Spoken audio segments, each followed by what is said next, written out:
Que la grâce et la paix de notre Seigneur vous soient surabondées. Dans ces premières heures de l'année 2025, je m'estime heureux du privilège que Dieu a fait valoir à mon humble personne pour présenter à chacun de vous des vœux convenables pour l'année 2025. Pour ce faire, je vais vous lire une portion des Saintes Écritures tirée dans Genèse chapitre 22, du verset 1er au 13e verset. Après ces événements, Dieu mit Abraham à l'épreuve. Il l'appela Abraham et celui-ci répondit, me voici. Prends Isaac, ton fils unique, que tu aimes, lui dit Dieu, et va au pays de Morija. Là, tu me l'offriras en sacrifice sur une des collines, celle que je t'indiquerai. Le lendemain, Abraham se leva de grand matin, sella son âne, et emmena 2 de ses serviteurs ainsi que son fils Isaac. Il fendit du bois pour l'holocauste, puis il se met en route en direction de l'endroit que Dieu lui avait indiqué. Après 3 jours de marche, Abraham, levant les yeux, aperçut le lieu dans le lointain. Alors il dit à ses serviteurs, restez ici avec l'âne. Le garçon et moi, nous irons jusque là pour adorer Dieu, puis nous reviendrons vers toi. Verset 6. Abraham chargea le bois de l'holocauste sur son fils Isaac. Il prit lui-même des braises pour le feu et le couteau. Puis tous deux s'en allèrent ensemble. Isaac s'adressa à son père, Abraham, et lui dit, mon père. Abraham dit, qu'y a-t-il, mon fils? Voici le feu et le bois, dit-il, mais où est l'agneau pour l'holocauste? Abraham répondit, mon fils, Dieu pourvoira lui-même à l'agneau pour l'holocauste. Et ils poursuivirent leur chemin tous deux ensemble. Quand il fut arrivé à l'endroit que Dieu lui avait indiqué, Abraham construisit un autel et y disposa les bûches. Puis il ligota son fils Isaac et le mit sur l'autel, par-dessus le bois. Alors Abraham prit en main le couteau pour immoler son fils. À ce moment-là, l'ange de l'Éternel lui cria du haut du ciel, Abraham, Abraham. Le voici, répondit-il. L'ange reprit, ne porte pas la main sur le garçon, ne lui fais pas de mal, car maintenant je sais que tu révères Dieu, puisque tu ne m'as pas refusé ton fils unique. Alors Abraham aperçut un bélier qui s'était pris les cornes dans un buisson. Il s'en saisit et l'offrit en holocauste à la place de son fils. Parole du Seigneur. Le sujet sur lequel je vais vous entretenir ce matin est ainsi intitulé « Une soumission complète à la souveraineté de Dieu ». Par définition, le mot souveraineté, c'est le pouvoir suprême, omnipotence, supériorité. Dieu ne nous demande jamais des choses viles, c'est-à-dire des choses de moins d'importance. Parfois, il demande ce qui nous est plus cher et considéré. Dieu nous demande fort souvent notre patrimoine irremplaçable. Nous allons premièrement considérer l'obéissance d'Abraham à l'impératif de Dieu. Abraham n'a pas eu la chance d'expérimenter les grands prodiges, les hauts faits que les prophètes, les serviteurs de Dieu de l'Ancien Testament, du Nouveau Testament et nous aujourd'hui avons été témoins et bénéficiaires de la bienveillance de Dieu. Cependant, il a eu la compréhension sublime, élevée à la plus haute dimension, quand Dieu lui demanda de laisser sa ville patriotique pour en Chaldée, ville très riche et fortifiée. L'Éternel utilisa deux verbes à l'impératif. Ce sont le verbe aller et le verbe quitter. La plus grande majorité des expressions françaises a son origine du latin ou du grec. Le mot impératif vient du latin imperare, qui signifie commander. Ce mode exprime une défense, un ordre, et parfois, selon le ton, une prière, une supplication ou une demande. Le ton que l'Éternel utilise pour parler ici à Abraham est un commandement ou un ordre. Leave and go. Va et quitte. Ce que Dieu demande à Abraham n'était pas négociable. Quand on fait des recherches, ce pays où habitait Abraham était fortifié et riche. Le besoin de s'émigrer vers un autre pays ne serait pas favorable pour Abraham. Mais au chapitre 12, verset 4 de la Genèse, la Bible nous dit: Abraham, au chapitre, la Bible nous dit qu'Abraham était âgé de 75 ans. Il partit et arriva comme immigrant pour s'établir dans le pays que l'Éternel lui avait demandé. Qui pisait? Dieu intima l'ordre à Abraham au chapitre 22 de prendre son fils Isaac pour l'offrir en sacrifice. Chers frères et sœurs, révérends pasteurs, ouvriers, chers observateurs, écoutons l'ordre de l'Éternel à Abraham. Prends Isaac, c'est l'ordre formel, ton fils unique.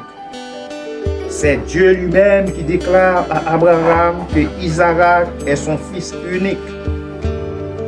La connotation du fils unique signifie qu'aucun autre fils ne peut égaler ou remplacer Isaac.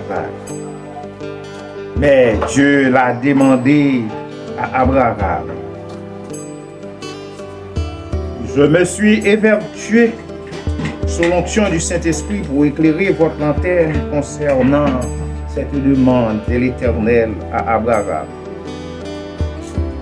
Cela signifie que rien ne nous appartient en propre, même notre corps, notre santé, notre vie, nos connaissances, nos richesses sont les propriétés exclusives de Dieu.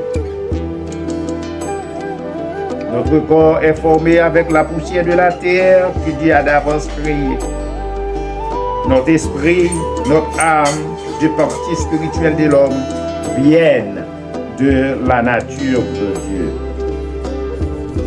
La demande que Dieu a faite à Abraham est une haute figure du Fils unique de Dieu. C'est lui qui est son homologue, sa substance, sa consubstantialité, son homoousion, destiné à être offert en sacrifice pour le rachat des humains. Abraham n'a pas rétorqué ni refusé à la sollicitation de Dieu qui a l'air d'être malveillant. Quand nous décortiquons les Saintes Écritures pour vérifier la naissance miraculeuse d'Isaac, où Sarah était dépourvue des gamètes de fécondité et l'absence de sa menstruation. Ces deux obstacles naturels étaient résolus grâce à l'intervention divine. Abraham aurait pu questionner Dieu pour lui dire « Avez-vous manqué de bon sens ?» Il a agi diamétralement opposé. Le verset 3e du chapitre 22e nous dit « Le lendemain, Abraham se leva de grand matin, sella son âne et emmena 2 de ses serviteurs ainsi que son fils Isaac. Il fendit du bois pour l'holocauste, puis il se mit en route en direction de l'endroit que Dieu lui avait indiqué. Cette scène qui a l'air de la tragédie changée en comédie en contient des sublimes leçons théologiques. Le consentement d'Abraham sans hésitation à l'ordre que Dieu lui a intimé représente le Dieu Père, le Dieu compatissant, d'après 2 Pierre 3, verset 9, dans son plan de salut pour l'humanité. Dieu a consenti de son propre gré d'offrir son patrimoine inexprimable et inestimable, à savoir Jésus-Christ, pour nous racheter de l'emprise de la mort éternelle. Ce n'était pas un coup de foudre, c'est concis dans le plan merveilleux de Dieu. La restauration d'Adam et d'Ève en les revêtant des habits de peau est une preuve convaincante qu'un sacrifice a été opéré pour trouver ces habits de restauration pour Adam et Ève. Éphésiens 3, verset 11. Cela s'accomplit conformément à ce qui a été fixé de toute éternité et qui s'est réalisé dans le Christ Jésus notre Seigneur. En deuxième position, nous allons considérer dans ce passage l'acceptation d'Isaac à la disposition d'Abraham. Quant à Isaac, qui accepta d'être ligoté et d'être mis sur l'autel de bois par son père pour le sacrifice, est la haute figure de la soumission de Jésus-Christ comme rançon pour le rachat des sauves. N'est-ce pas le fameux apôtre qui répond au nom de Paul dans ses écrits aux chrétiens de Philippe, verset 6e, 7e, 8e du chapitre 2e, en instruisant ses lecteurs sur l'unité chrétienne et fraternelle, déclare: lui qui dès l'origine était de condition divine, ne chercha pas à profiter de l'égalité avec Dieu, mais s'est dépouillé lui-même et il a pris la condition du serviteur. Il se rendit semblable aux hommes en tout point et tout en lui montrait qu'il était bien un homme. Voici, chers observateurs, le verset clé. C'est le verset 8. Il s'abaissa lui-même en devenant obéissant jusqu'à subir la mort. Oui, la mort de la croix. Cette soumission d'Isaac à la décision de son père préfigurait la soumission totale de Jésus-Christ comme rançon pour l'humanité. N'est-ce pas lui, Jésus-Christ, qui a fait cette magistrale déclaration dans Jean 4, verset 34? Ma nourriture, c'est d'obéir à la volonté de celui qui m'a envoyé et d'achever le travail qu'il m'a confié. L'obéissance aveuglée de Jésus-Christ n'est à nulle part infériorisée, mais c'était un consensus pour éradiquer le plan malveillant de Satan, sans quoi nous serions perdus, condamnés pour l'éternité. À noter, le mot fils écrit au majuscule est une connotation hébraïque, traduit par le grec homo ou sion, qui exprime l'égalité entre le Dieu Père et le Dieu Fils. En un mot, l'acceptation d'Isaac sans discorde et réplique représente le parfait accord du Dieu Père et du Dieu Fils. La troisième position, nous allons considérer dans ce passage la providence de Dieu. L'expression Dieu n'est jamais pris au dépourvu signifie que rien ne peut se présenter comme obstacle ou manquement pour Dieu. Il est le Dieu de l'impossibilité. Il intervient et s'identifie toujours dans les problèmes à caractère irrésolu, car il est le mathématicien à exercer. Jean chapitre 1er, verset 26, nous dit que Jésus-Christ est présenté comme l'agneau de Dieu qui ôte le péché des hommes. Et dans l'Ancien Testament, dans Ésaïe 53, verset 7, il a été déjà présenté comme un agneau qu'on mène à la boucherie, à une brebis muette devant ceux qui l'attendent. Il n'a point ouvert la bouche, symbole de la soumission totale de Christ. Cela n'a pas été un plan du hasard. Le Dieu pourvoyeur par excellence l'a déjà planifié comme contre-coup et remède pour contrecarrer le plan malveillant et machiavélique de Satan. Chers auditeurs, auditrices, observateurs, c'était un test que Dieu veut passer à Abraham pour l'instruction de son peuple. Premièrement, Dieu n'est jamais pris au dépourvu. Il a déjà prévu et pourvu pour chaque chose. Deuxièmement, la complète soumission d'Abraham et l'acceptation d'Isaac, l'homme des choses à venir, constitue une vraie adoration au Dieu créateur.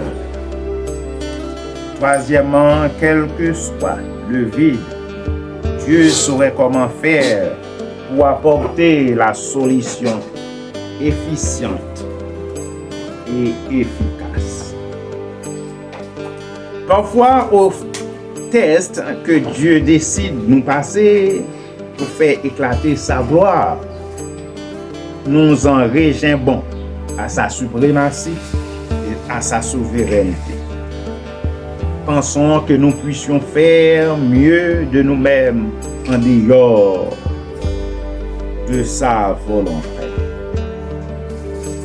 Bien-aimés frères et sœurs, cette scène qui a l'air d'une tragédie changée en comédie, ayant deux personnages et un mouton, est le symbole de la symbiose trinitaire pour le salut des humains. Je vous somme,